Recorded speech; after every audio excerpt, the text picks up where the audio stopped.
Hello students, this is Munish Sharma and welcome to my YouTube channel Physics by Munish Sharma. Today we are going to study cylindrical capacitor. बच्चों cylindrical capacitor पढ़ने से पहले जान लेते हैं कि what is capacitor. तो बच्चों capacitor एक छोटा डिवाइस होता है which is used to provide current in a circuit. तो किसी भी सर्किट में जब लार्ज अमाउंट ऑफ करंट की जरूरत पड़ती है, this is provided by the capacitor by the way of discharging. वैसे कैपेसिटर के बारे में और अच्छी तरह जानना है, बेसिक क्या है, प्रिंसिपल क्या है, you can watch my previous video. उसमें आपको इसके रिलेटेड काफी लेक्चर मेरे इस सीरीज में हैं जो कि आप देख सकते हैं, जो कि आपको कैपेसिटर को समझने में मदद करते हैं. बेटा ये कैपेसिटर जो है, जो कि बहुत सारे डिवाइसेस का पार्ट होता है, सीलिंग फैन में तो बहुत इंपॉर्टेंट है. उसके अलावा और भी कई भी सर्किट है, जहां भी आप देखेंगे वहां पे इलेक्ट्रॉनिक किसी भी सर्किट में आपको सिलेंडर जो है सिलिंड्रिकल फॉर्म में या अदर शेप में ये आपको कैपेसिटर नजर आएगा. ये कैपेसिटर काफी किस्म में पाया जाता है. सिलिंड्रिकल कैपेसिटर है, स्फेरिकल कैपेसिटर है. तो यहां पे हम आज पढ़ने वाले हैं ये सिलिंड्रिकल कैपेसिटर का कैपेसिटेंस कैसे कैलकुलेट किया जाए. बच्चे तो कभी भी किसी कैपेसिटर का कैपेसिटेंस कैलकुलेट करना है, if we have to calculate the capacitance of any capacitor, first of all it is having, here we are going to talk about the cylindrical capacitor. It is having two metallic cylinders. The outer cylinder जो है, दो cylinder हैं, coaxial हैं, यानी एक ही axis है उनका. और जो आउटर सिलेंडर है जिसका बाहर रेडियस ज्यादा है, वो अर्थ रहता है, अर्थ किया गया होता है, अर्थ के साथ कनेक्ट किया होता है. और जो जैसे मान लेते हैं कि आपने इनर सिलेंडर पे अगर प्लस क्यू चार्ज दिया तो आउटर सिलेंडर पे माइनस क्यू चार्ज होगा. सभी कैपेसिटर के केस में ऐसा होता है. तो उसमें कभी भी कैपेसिटेंस कैलकुलेट करना है तो चार्ज के बाद एक पे ले लिया प्लस क्यू तो दूसरे पे आ गया माइनस क्यू, जो कि अर्थ रहता है साथ में. अब उसके बाद ये जो है कैपेसिटर, इसमें हमने सबसे पहले इलेक्ट्रिक फील्ड कैलकुलेट करना है यूजिंग गॉस थ्योरम. उसके बाद हम उसका पोटेंशियल कैलकुलेट करते हैं और बाद में C is equal to Q upon V formula का यूज करके हम कैपेसिटेंस कैलकुलेट कर सकते हैं. न्यूमेरिकल में भी ऐसे ही करते हैं बेटा, और फार्मूला डेराइव करना है तब भी ऐसे ही करते हैं. तो ये जो टॉपिक है सिलिंड्रिकल कैपेसिटर, कॉम्पिटिटिव एग्जाम के लिए बहुत इंपॉर्टेंट है. तो काफी बार इसमें क्वेश्चन पूछा जाता है. कॉम्पिटिटिव एग्जाम नीट हो गया, जेई हो गया, बोर्ड एग्जामिनेशन में भी तो पता होना चाहिए ये फार्मूला बेटा. तो आइए शुरू करते हैं आज का टॉपिक, सिलिंड्रिकल कैपेसिटर.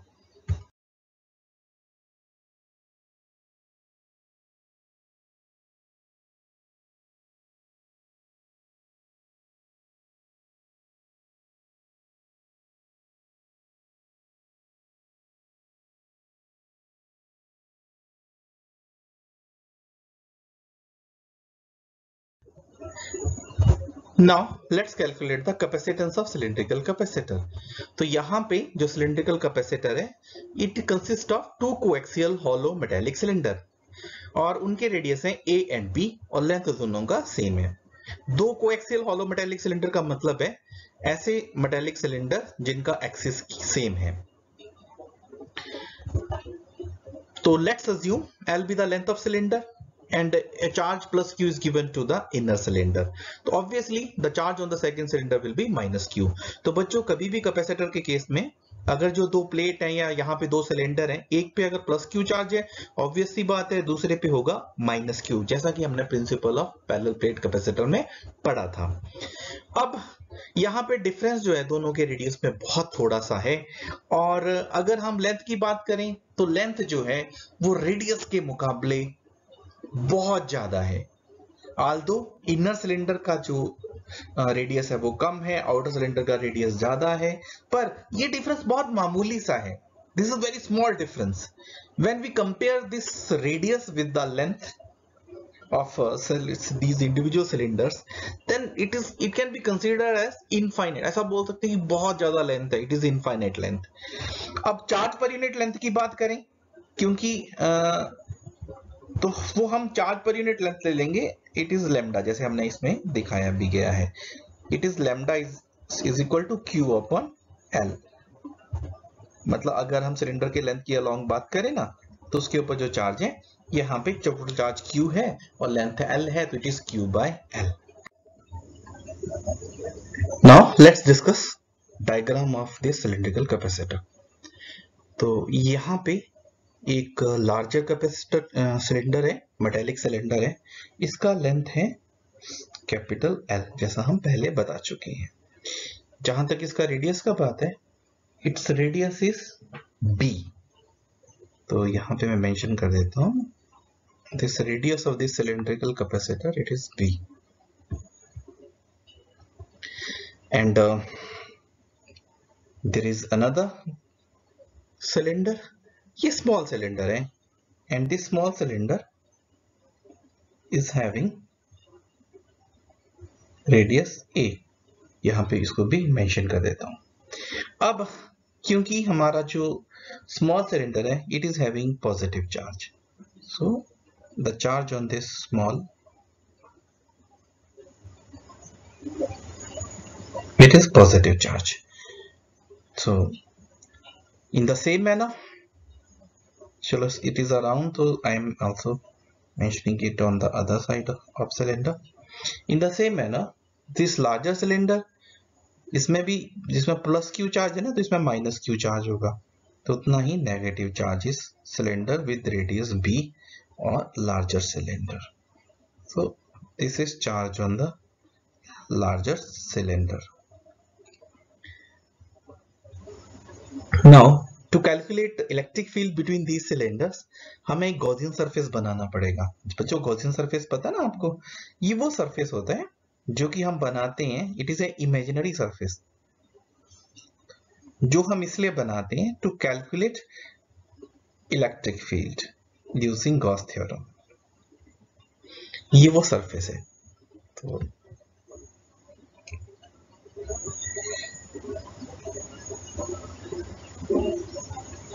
सो ये सपोज इसका लेंथ है,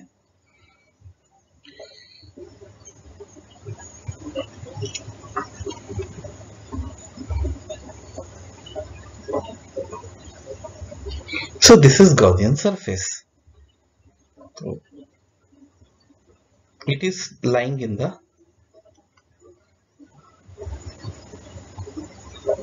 space between the two cylinders. और ये जो सिलेंडर है इसका है रेडियस R. तो इस पॉइंट से अगर आप दूरी देखिए, the distance between these two point, it is R. And suppose इसका small area ds. This is the direction of electric field. Electric field जो है इसी डायरेक्शन में होगा, इन द रेडियल डायरेक्शन. अगर हम इसके क्रॉस सेक्शन की तरफ बात करें ना, तो क्रॉस सेक्शन में इलेक्ट्रिक फील्ड और सरफेस एरिया के बीच में एंगल 90 डिग्री है, तो इसलिए वहां पे इलेक्ट्रिक फील्ड जो है ये फ्लक्स नहीं होगा, यानी E डॉट ds वैल्यू 0 हो जाएगा. तो लेट्स मूव. तो as I have already told you, we have constructed a Gaussian surface in the form of cylinder which is having radius R and length L. Let E be the electric field intensity on the curved surface of Gaussian cylinder. So flux associated with this upper and lower faces के across, जैसा मैंने आपको पहले mention किया, वो 0 होगा, और parallel होगी जिस तरफ, यानी कर्व्ड सरफेस की तरफ, वहां पे इलेक्ट्रिक फ्लक्स हम कैलकुलेट करेंगे. Now let's calculate the electric flux. तो electric flux of Gaussian surface, it is given as, जो कि गॉसियन हमारा सिलेंड्रिकल सरफेस है ना, उसका फाई से मेंशन कर देते हैं. This phi is given as it is being shown on your screen, it is E dot ds. अब कैलकुलेट करते हैं ना इसको. जब आपने इसको बेटा इंटीग्रेट करना है, यहाँ पे मैं आपको रफ वर्क में इसको बता देता हूँ बेटा, क्योंकि बेटा यहाँ पे कर्व्ड सरफेस और इसके बीच में एंगल है 0, तो E डॉट ds cos 0. बच्चे जैसे cos 0 1 होता है ना, पता है आपको, तो इसको आप E डॉट ds ऐसे लिख देंगे ना. तो ds का मतलब, इंटीग्रेट करने का मतलब है कि आपने पूरे कर्व्ड सरफेस का सरफेस एरिया लिखना है. बेटा कर्व्ड सरफेस, सिलेंडर का जो कर्व्ड सरफेस है ना, कर्व्ड सरफेस एरिया वो कितना होता है, 2 पाई RH फार्मूला पढ़ रखा है ना आपने, पर h की जगह यहाँ पे लेंथ को हम L से लिख रहे हैं, तो अब यहाँ पे कैलकुलेट करके लिखेंगे, हम इसको लिखेंगे बेटा 2 पाई RL. तो ये है हमारे पास कर्व्ड सरफेस का गॉसियन सरफेस के through flux. Now according to Gauss law, बच्चे गॉस लॉ की डेफिनेशन पता है ना आपको, बहुत इंपॉर्टेंट फार्मूला है, you should remember this one. तो according to this law the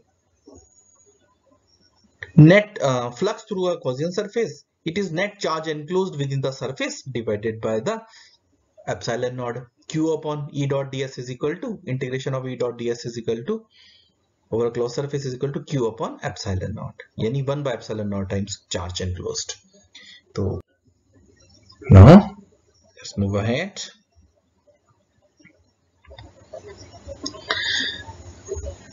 तो बच्चे यहाँ पे E dot E into 2 pi R L, उसका वैल्यू जो है, क्योंकि हम कर चुके ना E डॉट डी एस किसके बराबर है, it is E into 2 pi are L. तो according to Gauss theorem that मैं मेंशन कर देता हूं यहाँ पे here, तो E into 2 pi R L it is equal to suppose this charge on this surface is enclosed is Q, it is Q upon epsilon naught. अब ये Q का वैल्यू कैसे कैलकुलेट किया जाए बेटा? Q का वैल्यू कैलकुलेट करने के लिए, क्योंकि सपोज ये गॉसियन सरफेस का लंबाई जो है स्मॉल l है, मैं यहां पे फिर से बता देता हूं इस बात को। तो अगर आपने चार्ज कैलकुलेट करना है तो charge density multiplied by length, तो लैम्डा इनटू l, तो this is the value of this charge enclosed. अब क्योंकि सिलेंडर उसके लिए एक वायर की तरह है ना, it is just like a length, जैसे हम पहले बोल भी चुके हैं, we have already mentioned it कि that the length of radius, the length of cylinder is very large as compare to radius. तो इनफाइनाइट मान लिया उसको, तो एक इसलिए इसको लीनियर चार्ज ले रहे हैं। आपका क्वेश्चन हो सकता है, इसलिए मैं इसको पहले से ही एडवांस में बता रहा हूं आंसर उसका, कि यहाँ पे हम लीनियर चार्ज डेंसिटी इसलिए ले रहे हैं क्योंकि यहाँ पे जो हमारा सिलेंडर है जो कि enclose by the Gaussian surface है, वो जो चार्ज Q को एनक्लोज कर रहा है, तो वो वैल्यू जो है वो कितना चार्ज एनक्लोज कर रहा है, वो चार्ज एनक्लोज कर रहा है बेटा charge per unit length multiplied by total length, है ना। क्योंकि वो चार्ज जो एनक्लोज कर रहा है वो एक जैसे लीनियर चार्ज की तरह है, कि एक लाइन चार्ज की तरह है। तो इसलिए यहाँ पे वैल्यू टोटल चार्ज आ गया लैम्डा इनटू l, तो ये हमारा आर्टिकल में ये वैल्यू आ जाएगी। अब हम E का वैल्यू कैलकुलेट कर लेते हैं ना बेटा, यहाँ पे इक्वेशन एक्सप्रेशन में, जैसे बच्चे यहाँ पे है, क्योंकि मैं रफ वर्क में बता देता हूँ इसको, E into 2 pi R L it is equal to lambda l upon epsilon naught. तो जब बेटा इसको आप सॉल्व करेंगे ना, E को इस तरफ ले जाएंगे, बाकी तो हम इस तरफ ले आए, तो बेटा ये सॉल्व होके बन जाएगा lambda l divided by 2 pi epsilon not r, जैसे ये 2 पाई एप्सिलॉन नॉट इस तरफ आ गया ना, r हमने एंड में लिख दिया, दैट्स इट। तो बच्चे ये तो आ गया हमारे पास E का वैल्यू। अब अगर हम dV की बात करें, तो suppose potential difference is dV and if we move the distance dr in the direction of electric field, then तो बेटा उसको वैल्यू कैसे कैलकुलेट करेंगे हम, तो this is the value of dV। तो बच्चे फार्मूला, स्टैंडर्ड फार्मूला यूज कर रहे हैं हम। ये फार्मूला कैसे बना इसके बारे में हम थोड़ा सा बात कर लेते हैं। तो ये फार्मूला बना इस प्रकार, as we know we have already studied that electric potential can be calculated as minus E dot dr, इसका वैल्यू होता है ना, रफ वर्क में मेंशन कर देता हूं, that you can write dV is equal to minus E dot dr। बेटा यहाँ पे E और dr इनके बीच में जो एंगल है दैट एंगल इज 0 हमारे इस क्वेश्चन में, तो E डॉट dr cos 0 बन गया, तो E डॉट dr बन गया। तो यहाँ पे बेटा हमने जनरली क्या कर दिया, माइनस साइन तो वैसे ही है ना, ये E का वैल्यू डाल दिया मल्टीप्लाइड बाय dr, तो हमारे पास ये वैल्यू आ गया E का। अब हमने इसकी हेल्प से टोटल पोटेंशियल डिफरेंस कैलकुलेट करना है। तो जो टोटल पोटेंशियल डिफरेंस है बेटा वो कैलकुलेट कैसे करेंगे हम, उसके लिए हमें क्या करना पड़ेगा, उसके लिए हमें जो टोटल वैल्यू है इसका वो हमें लेना पड़ेगा इंटीग्रेट करके बेटा। तो यहाँ पे V का टोटल वैल्यू निकालेंगे, V पोटेंशियल निकालेंगे, total potential difference by integrating this small value of dV। तो इन आवर केस यहां पे हम अगर इसको डिफरेंशिएशन करेंगे और it can be integrated as, तो यहां पे बेटा it is from limit a to b, तो it is lambda upon 2 pi epsilon naught a to b dr upon r। तो यहां पे जनरली फार्मूला हमारा अप्लाई हो रहा है। तो बच्चों जैसा कि आपको पता है कि यहाँ पे सब हम ना सिर्फ मैग्नीट्यूड ले रहे हैं, that is why negative sign हम मेंशन नहीं कर रहे हैं। तो v is equal to lambda 2 pi epsilon naught a to b dr upon r। तो बेटा जब इसको कैलकुलेट करेंगे तो इसके लिए हम फार्मूला यूज कर रहे हैं, आपको मेंशन कर देता हूं मैं, it is dx upon x into log of x। तो यहां पे जब 1 अपॉन r का आपने वैल्यू कैलकुलेट किया इंटीग्रेट करके, तो log to the base n r value आया यहाँ पे, और साथ में बेटा इसका लिमिट लिख देते हैं a टू b। जब आप ये लिमिट डालेंगे ना, upper limit minus lower limit, बहुत कॉमन सा फार्मूला है हमारे लिए। तो log n को ना, log to the base n को शॉर्ट फॉर्म में लिख दिया ln करके, इसका मतलब है log ऑफ n। तो इससे कंफ्यूज नहीं होना बच्चे आपने, ये सिर्फ हम सिंपल फॉर्म में लिख रहे हैं इसको टू मेक इट शॉर्टर। तो यहां पे जब आपने डाला अपर लिमिट, तो पहले r की जगह आपने upper limit that is b लिखा, जो ऊपर लिखते हैं दैट इज अपर लिमिट, जो नीचे लिखते हैं वो लोअर लिमिट। तो log n b minus log of to the base n of a। अब इसके ऊपर आप फार्मूला बेटा अप्लाई करते हैं, log of m minus log n। बेटा इसको आपको पता ना फार्मूला, log ऑफ, इसका वैल्यू बन जाता है m बाय n, प्लस वाले में मल्टीप्लाई हो जाता है, माइनस वाले में कंबाइन करते हैं तो डिवाइड होता है। तो बच्चों we have got the value of v, that is lambda 2 pi divided by 2 pi epsilon naught log to the base n b upon e after calculating।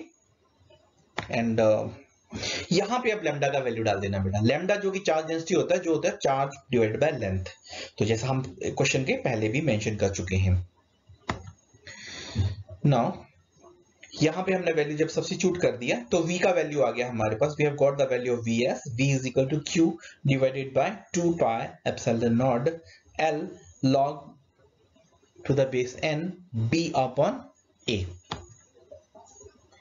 Now कभी भी बेटा कभी भी कैपेसिटर का क्वेश्चन करना है तो ये 3 बेसिक स्टेप रहते हैं। इलेक्ट्रिक फील्ड कैलकुलेट करो, पहले तो 2 उसके प्लेट्स हैं या स्फीयर हैं या 2 सिलेंडर हैं, एक पे ऊपर प्लस क्यू चार्ज लिया, दूसरे पे नेगेटिव क्यू। उसके बाद गॉस थ्योरम का यूज करके आप इलेक्ट्रिक फील्ड कैलकुलेट करो। इलेक्ट्रिक फील्ड कैलकुलेट करने की बाद से आप पोटेंशियल कैलकुलेट करो। जब आपने पोटेंशियल कैलकुलेट कर लिया उसके बाद आप फार्मूला यूज करो, Q is equal to CV या C is equal to Q by V। उस फार्मूले में आप क्या करोगे, आप वैल्यू को सब्स्टिट्यूट कर दो, तो finally you will get the result. तो यहां पे भी सेम चीज हो रहा है। तो यहां पे अब जब हमने v का वैल्यू कैलकुलेट कर लिया है, हम फार्मूले में वैल्यू डाल देते हैं इसका, तो हाँ हमारे पास ये फाइनल रिजल्ट आ जाएगा, c is equal to 2 pi epsilon naught l log to the base n b upon a। अब आपका क्वेश्चन हो सकता है कैसे आया, मैं कैलकुलेट करके बता देता हूं एक बार फिर से इसको साइड में एज अ रफ वर्क। वैसे सब्स्टिट्यूट करने से आया वैल्यू बच्चे, पर कैलकुलेट भी कर लेते हैं। तो यहाँ पे बच्चे हमने फार्मूला यूज कर रहे हैं c इज इक्वल, ये फार्मूला जो दिया है ना q is equal to cv, उससे बन जाएगा c is equal to q by v। So after calculating this what we will get, q divided by v। बेटा v को डिवाइड करने का मतलब है बेटा आप रेसिप्रोकल करके मल्टीप्लाई कर रहे हैं, तो रेसिप्रोकल करने से बच्चा ये वैल्यू आ जाएगी